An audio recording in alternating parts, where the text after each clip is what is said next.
જય સ્વામિનારાયણ। આજે આપણા ભારત વર્ષનો 80મો સ્વાતંત્ર્ય દિન છે। તે નિમિત્તે આજે વહેલી સવારે અટલાદરા BAPS સ્વામિનારાયણ મંદિરમાં સંતોએ આરતીની અંદર પ્રભુ ભક્તિ અર્પણ કર્યા બાદ આજે રાષ્ટ્રભક્તિ અર્પણ કરવા માટે 50થી વધારે સંતો અને બહુ જ મોટી માત્રાની અંદર યુવકો, બાળકો અને હરિભક્તો અહીંયા ઉપસ્થિત થયા છે।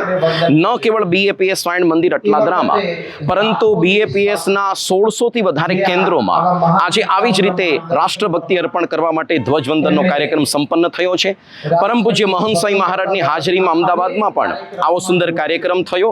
આપણે જાણીએ છીએ કે આપણે જે ભારત વર્ષની અંદર જન્મ પ્રાપ્ત થયો કેટલો દુર્લભ છે અને કેટલા ભાગ્યશાળી છીએ, કારણ કે સનાતન ભારતીય વૈદિક સંસ્કૃતિ દુનિયાની સૌથી પ્રાચીન, સૌથી પ્રમાણભૂત અને સૌથી શક્તિશાળી આપણી આ સંસ્કૃતિ છે।